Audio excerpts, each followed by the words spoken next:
Magandang araw po uli, mga minamahal kong tagapakinig. Muli po ay narito naman tayo para naman sa karugtong ng aking kwento tungkol sa aking karanasan. Karanasan po ito ng aking buhay, pati na rin po sa buhay at panggagamot ng aking lolo. Ang title po nito ay Bagong Mundo. Ayun nga po, natapos po yung araw na okay naman yung nangyari sa school. Kaya umuwi na ako kasabay yung kapatid ko, mga kaibigan at kapitbahay. Naglalakad lang kami sa gilid ng highway. Kasi po medyo malayo po yung bahay namin galing sa school. Siguro mga 2 kilometers. At wala pa po masyadong sasakyan nung panahon na yon. Hindi rin ako nagbibisikleta kasi ayaw akong payagan. Kaya naglalakad na lang kami kasabay ng karamihan. Marami-rami din kami naglalakad doon. Siguro mga 7 or 8 kami noon. Ngunit pagdating namin sa may crossing, sa may malaking puno, puno ng mangga at puno ng santol. Ibali magkatabi yon. Yun ang palaging sinasabi nila na bagatan. Ang bagatan po kasi, ayan yung mga lugar na maraming nagpapakita. At dyan din po nangyari yung disgrasya ng isang bus. 17 po ang patay nun. Nangyari po yon madaling araw. Kasi po, nakakita ako sa gilid ng kalsada ng napakaraming nakahandusay. Napahinto ako, nakatitig habang namumutla. Nakita ko po ang mga taong duguan. Alam ko po matagal na yung nangyari. Ngunit bumabalik pa uli sa alaala ko. Nakikita ko yon, umiiyak sila habang akay-akay yung mga anak nila. Pamilya. Kung hindi ako tinawag ng aking kuya para aalis na kami o magpatuloy na sa aming paglalakad, ay hindi ako babalik sa aking ulirat. Yumuko na lang ako at walang bahala yung lahat. Pagtingin ko naman po sa kabila, ay nakita ko po yung isang babae. Maayos naman yung damit niya. Ngunit, yung suot niya ay may bahid na dugo dun sa may parte ng kanyang katawan na maselan. Nagtaka ako kung bakit nandun yung dugo. Hindi sa buong katawan niya. Nakaputi yun lahat habang yung buhok niya ay nakalugay pababa. Mahaba po yung buhok niya. Ngunit nasa sa kabila pong highway. Nadaanan po namin yon, yung bahay ng tita ko. Uminom ako ng tubig kasi namumutla talaga ako. Pagdating sa bahay, ay nagtanong ako sa lolo ko kung anong taon nangyari ang disgrasya doon. Sabi na mga late 90s pa daw. Matagal na daw. Nabangga daw yung isang bus sa puno ng mangga. Napakatuwid naman ang daan doon. Siguro mga 10 kilometro ang tuwid nun. Kahit diretso-diretsohin lang yon, walang problema. Kasi napakalapad yung highway. National highway kasi yon. Pero bakit daw nabangga daw yung bus sa puno ng mangga? Taon-taon daw doon ay may kinukuha. Pero kutob ng lolo ko, nagpakita na naman daw yung babae. Sambit niya sa akin habang kumakain kami. Napatingin yung lola ko sa akin at sinabing, "Ano na naman bang nakita mo, apo?" Sabi ko, nakita ko po yung lahat. Lahat po na nakabulagta at duguan ng sakay ng bus. Tapos sa kabilang highway ay nakita ko po yung babae. Nakaputi habang ang dugo niya naman ay nasa sa masilang parte ng kanyang katawan. Sabi ng lolo ko, yun ang nagpapakita lagi. Babae yun. Matagal na. Maliit pa yung puno ng mangga do'n. Pasahero kasi yung babaeng yon. Tapos ginahasa ng dalawang lalaki. Tapos pinatay. Nilambitin pa sa puno ng mangga yung bangkay niya pagkatapos gasain. Kaya laging nagpapakita yung babaeng do'n kasi humihingi ng hustisya. Namangha ako sa sinabi ng lolo ko kasi napakatagal niya. Pero sinabi niya rin sa akin, hindi niya daw kayang paalisin yung babae nandun. Ilang bisis na siyang nagbalik-balik doon, wala pa rin nangyari. Pagkatapos niyang paalisin, aalis, babalik na naman. Parang wala daw nang nangyari. Taon-taon ay may kinukuha. Bata man o matanda ay walang pinipili. Kahit nga daw nagbibisikleta, binangga lang daw ng motor, patay silang lahat. 3 ang sakay ng motor na yon. Isa sa nagbibisikleta habang nagsusundo ng estudyante, bata ang nakaangkas. Patay silang lahat 5. Kaya noon, pinangailagan ko na dumaan doon sa may highway at sa may puno na mangga at may santol. Isang araw, may pumunta sa bahay namin. Magkain kami ng tanghalian. Friday noon, wala kaming pasok. Kasi division meet nga ng school namin. Kaya walang pasok. Lahat kasi ng teachers is pupunta doon sa division. May pumuntang matandang lalaki kasi sinusundo yung lolo ko. Malayo pa daw yung pinanggalingan niya. Siguro nasa mga 3 barangay. Kung lalakarin, 1.5 kilometro yung lalakarin namin. Siguro 1.5 oras yung lalakarin namin. Napakatagal.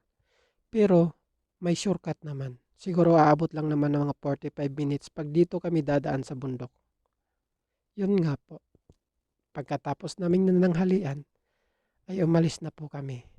Si lolo, ako, at yung matandang lalaki na sumundo sa amin. Sinama po ako ni lolo para makita ko daw po yung gagawin niya. Panggagamot sa babae. Marami na daw pong manggagamot na pumunta doon. Ngunit hindi kayang pagamutin. Kasi nga, yung anak niya daw ay kinukulam tapos inaaswang pa. Kasi nga, may manliligaw daw yon. Manliligaw na lalaki. Tapos yung lalaki ay aswang na. Nahawa ng kanyang ina. Tapos kinukulam din yun ng kanyang ina. Yung nililigawan niyang babae. Yung anak ng matanda. Awang-awa na daw yung matanda sa anak niya. Kasi napakalaki na daw yung tiyan. At saka, dumudumi na daw ng linta. Linta po, hindi yung maliliit. Linta po daw na malalaki. Yung may balahibo yung linta. Marami na rin ako nakitang linta na ganun. Kulay brown po yun. Tapos mabalahibo. Pagdating namin sa bahay nila, siguro mga 3:00 na ng hapon. Nang nakita ng lolo ko, hinawakan lang yung kamay niya. Tapos may inihip sa ulo. Pagkatapos nun, ipinahiga niya uli. Tumayo yung lolo ko at sinabihan yung matanda na tatay ng babae na kumuha ng maraming dahon ng nangka. Agad namang kumuha yung tatay ng babae. Pagkalipas ng 1 oras ay nakabalik na. May dalangang nangka dahon. Siguro nasa mga kalahating sako nung kinuha niya. Natawa yung lolo ko sa sobrang dami. Ginawa ng lolo ko, may nakita siyang drum. Binuhos niya doon ng mga dahon.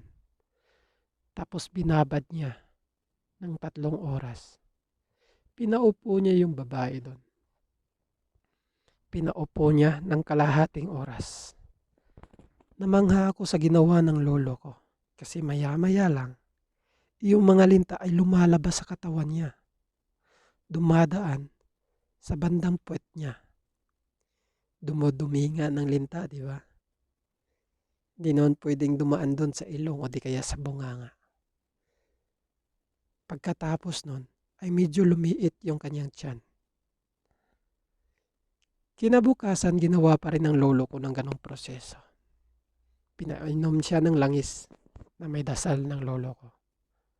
Pagkatapos, pinaupo dun sa may tubig na may dahon ng mga langka. Okay naman, pagkalipas ng tanghali, paliit na ng paliit yung tiyan niya. Sinabi ng lolo ko, continue nyo lang yan, yung ginagawa ko. Gagaling at gagaling din yan pagkatapos ng 3 araw. Tumayo yung lolo ko, tapos sinabihan niya ako na sumunod sa kanya. Ngunit magtangkang nagbayad yung matanda, yung papa ng babae. Hindi yun tumatanggap yung lolo ko ng bayad.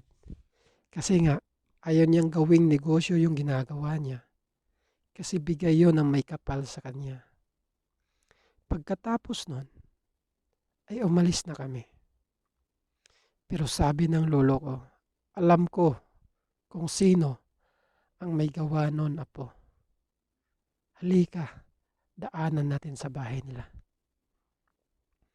Dumaan kami sa isang kubo, malapit sa gitna ng gubat. Medyo napalayo na kami sa aming pupuntahan. Ngunit, nang nakita namin yung kubo, ay nakita ko yung lolo ko na parang nagdarasal. Yung bibig niya ay gumagalaw na mabilis. May inuusal na pala siyang mga orasyon. Tapos, may inabot siya sa akin uli. May inabot siya na isang medalyon. Sabi niya, hawakan ko daw yun. Huwag ko daw ibulsa. Para hindi ako tatablan kung may mga orasyon silang bibitawan. Nang nasa bakuran na kami, napakalilim nun. Mag-aalaw na pala. Ang daming puno sa paligid ng kanilang kubo. Tahimik lang kami ni lolo habang nagmamasid sa paligid. Madamo ang palibot nun. Naglalakihang kubo, naglalakihang kahoy, sanga, at grabe yung mga dahon sa ilalim. Akala ko nga may mga ahas na doon eh. Sumigaw yung lolo ko. Magda! Magda! Pwede ka ba namin makausap? Sabi ng lolo ko. Mga 3 minuto bago nagbukas yung pinto. Lumabas ang isang lalaki. Sa pagkakatanda ko, yun siguro yung lalaki na nangligaw sa babae nung ginamot ng lolo ko. Yun do siguro yung aswang, sabi ng lolo ko. Sabi ng lolo ko pabulong sa akin, mag-ingat ka apo, sabay siko sa akin. Hawak-hawak ko yung medalyon. Hinawakan ko yun ng mahigpit kasi umiinit na siya. Sumigaw yung lalaki, ano pong kailangan nila? Sabi ng lolo ko, si Magda, ang nanay mo. Kailangan kong makausap. Sabi ng binata, wala dito ang nanay ko. Balik na lang kayo sa susunod na araw. Sabi ng binata. Nagalit yung lolo ko. Lumapit siya konti. Sabi mo ha, wala talaga. May inusal na orasyon. Biglang may sumigaw sa loob ng kubo. At sinabing, oy, ito na, lalabas na. Tama na. Lumabas dahan-dahan yung babae na humahawak sa kanyang tiyan. Tama na, sabi niya. Tama na, maawa ka. Tama na, huwag ka nang magbigas ng mga orasyon. Awang-awa ako sa babae. Kasi namumula, tagaktak yung malalaking pawis. At nagmamakaawa, lumuluhod sa harap ng lolo ko. Ngunit ang sambit lang ng lolo ko, Magda, tigilan mo na yung ginagawa mo. Marami ng taong naapektuhan at namamatay sa pinanggagawa mo. Binalaan na kita noon, ngunit ginawa mo pa rin ngayon. Sa susunod muli, Magda, pag tayo muli ang magtutuos, talagang ililigpit na kita. Sabay talikod ng lolo ko. Walang sambit yung si Magda at tahimik lang yung anak niya na lalaki. Hinawakan ako ng lolo ko sa balikat. Tapos sabay sabi, tara na po. Siyempre nauna ako kasi takot ako eh. Maya-maya sa daan ay sinabi niya, isang mortal yun na kalaban ko apo. Isa yung bruha dito. Yun ang napakaraming nakulam na. Marami na siyang napatay. 2 beses ko pa yan nahuli. Ngunit hindi ko pinatay. Dahil pinagbibigyan ko pa ng mga pagkakataon. Ngunit hindi talaga nagbago. Mangkukulam yan. Tapos aswang din. Kahit nga yung asawa niya ay siya mismo ang pumatay. Nagtataka ako nang sinabi ng lolo ko. Pagkatapos nun, sinabi niya pa sa akin at namanghang-mangha talaga ako. Kasi nabuntis daw yun dati. Pagkatapos siyang nanganak, ay kinain niya daw yun ang kanyang sariling anak. Kaya siya nabigyan ng napakalakas na kapangyarihan. At yung mama niya rin daw, isan din daw mangkukulam sa Visayas area. Napakalakas daw nun. Kahit nga daw, napakalayo nun ay umaabot daw sa amin yung kapangyarihan niya sobrang lakas. Pero sabi ng lolo ko, pinangilagan yun ng marami. Hindi ko pa yun siya nasubukan. Gusto ko yung masubukan apo. Sabay sambit sa akin. Sinabi ko rin naman sa kanya, wag na lo, wag mo nang subukan. Baka ano pang kakahitnan ng lahat. Umuwi na lang kami ng lolo ko. Dumating kami mga alas 4 na ng hapon. Pagod na pagod. Wala kaming dala nun. Tinanong kami ng lola ko kung kumusta ba daw yung lakad namin. Sinabi naman ng lolo ko okay naman. Gumaling yung bata. Batang babae yung ginamot namin na kinulam. Kininento ng lolo ko lahat sa lola ko. Pagkatapos nun ay kumain na po kami. Kinabukasan, linggo na araw, dapat sana magpapahinga kami. Wala nang kaming panggatong sa susunod na araw. Kaya kumuha kami ng lolo ko ng panggatong doon sa gilid ng sapa.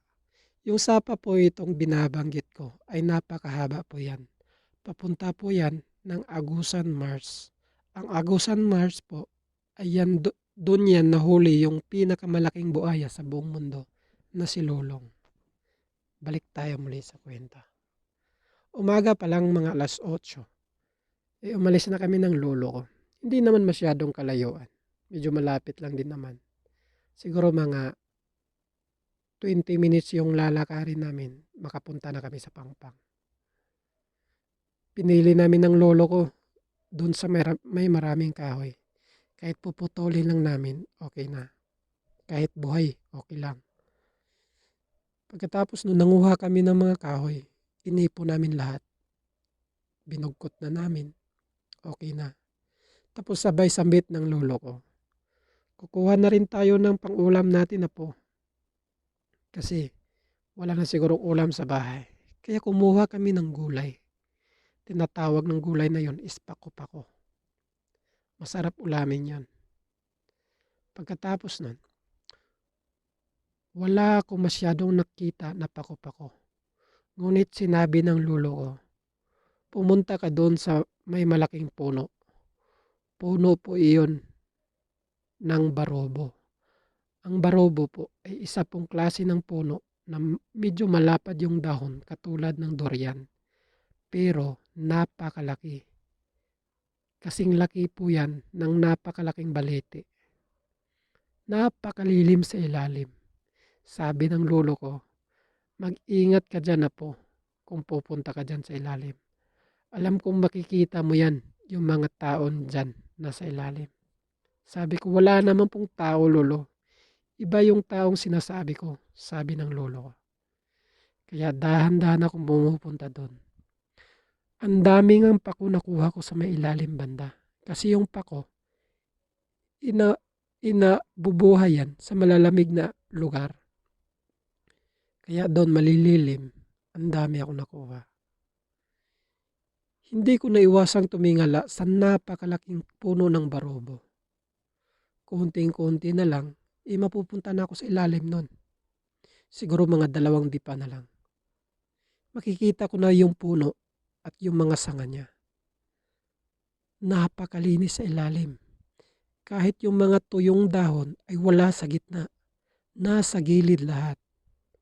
Tapos napakagandang tingnan sa ilalim.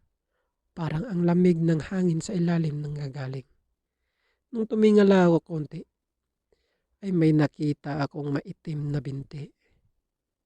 Maitim na binti at ang haba. Sinundan ko po ng tingin yon. Pagtingin ko sa taas, may isang nakahiga sa malaking sanga na maitim na lalaki. Nakapal ang kilay at mahaba ang buhok. Tumakbo ako mabilis kasi iba kasi yon sa kay Bungis-ngis. Kasi si Bungis-ngis, medyo malaki yung katawan, medyo pandak kaysa parehas nun na napakahaba. Tumakbo akong mabilis, iniwan at tinapon ko yung pako. Maya-maya ay nasalubong ko yung lolo ko kasi pinuntahan niya pala ako kasi sigaw ako ng sigaw. Pagdating ng lolo ko ay nagtanong siya sa akin, "Anong nangyayari po? Bakit ka tumatakbo? Parang takot na takot ka." Sabi ko, "May kapre doon lolo, may kapre doon." Tumawa lang yung lolo ko. Sabi niya, "Sige nga, puntahan natin." Nung pinuntahan namin, ay nakita niya nga, sumilip pa yung mama. Akala ko kung gaano na kalaki niyan. Pagsilip ng lolo ko, inatawa lang siya habang pinupulot niya yung gulay na natapon ko. Sabi niya, "Hindi kapre yan, mantiw yan," sabi niya. "Mantiw yan dito sa atin. Napakahaba ng kamay niyan, paa, at ang katawan niyan ay mahaba. Mas matangkad pa yan ng ilang metro kaysa kapre. Kaya mantiw ang tawag natin yan dito sa atin." Mangha-mangha ako. Sabi ng lolo ko, "Yang mantiw na yan, idayo lang yan dito. Galing yan sa napakalayong lugar." Sambit niya sa akin habang papauwi na kami. Hinayaan lang kami noon ng mantiw na yon. Hindi naman daw yon ang aano. Pero sabi niya, "Mag-ingat ka rin doon, apo. Kasi nanggugulat yon. Binibigla ka. Kawawa yung mga taong nabibigla niya. Tapos may sakit sa puso. Talagang mamamatay." Kinagabihan nun, inag-usap pa kami ng lolo ko. Nagpakwento pa ako tungkol doon sa nakita kong mantiw. Sabi ng lolo ko, alaga daw yun ng isang bruha sa malayong lugar. Pumunta lang daw yan dito kasi yung bruha ay napatay na. Kaya umalis na siya doon. Ayaw niya na may mga muhan. O di kaya ayaw niya na maging alipin. Gusto niya lang kasi parang sitting pretty lang. Nakahiga, walang ginagawa. Tapos lagi niyang kakaaabalahan yung mga tao, pinapakialaman niya sa mga ginagawa nila, pinaglalaruan niya. Kasi doon banda sa amin, doon banda sa may Barobo, may isang tulay doon. Pag dumadaan daw yung mga tao doon, iniikot niya yung tulay. Tulay pa naman na kawayan. Minsan, iniyuyug-yug niya. Kaya natatakot na yung mga tao doon banda sa amin. Kaya gumawa sila ng tulay na medyo malayo doon sa Barobo, sabi ng lolo ko. Pero hindi naman daw yun ang talagang ginagawa ka lang libangan ng mga tao. Yun ang sabi ng lolo ko. Sabi niya maganda sana maging gabay yun, apo. Kasi mabait yun, sabi ng lolo ko. Marami pa siyang kwento sa akin. Binigyan niya rin ako ng mga orasyon. Binigyan niya ako ng basic na libreta. Yung libreta lang ng pangkontra, gano'n. Hindi lang yung pangpatay. Kasi yung pangpatay is mabigat na yon. Mabigat na yon sa loob. Kasi humihigop na yon ng lakas. Minsan nga, yung lolo ko, pag may gagamutin siya medyo malakas, nanghihina siya pag uwi niya. Hindi siya nakakapagtrabaho ng mga 2 araw. Kasi nga, sabi niya, nauubos yung lakas niya sa mga orasyon na binibigkas niya. Yan po yung lolo ko. Siguro naman sa mga susunod nating mga kwento mga boss, ay pagkikwentuhan naman natin. Yun naman yung ugali ng mantiyo. At may binigay po siya sa akin. Kaya abang-abang lang kayo sa susunod natin na kwento.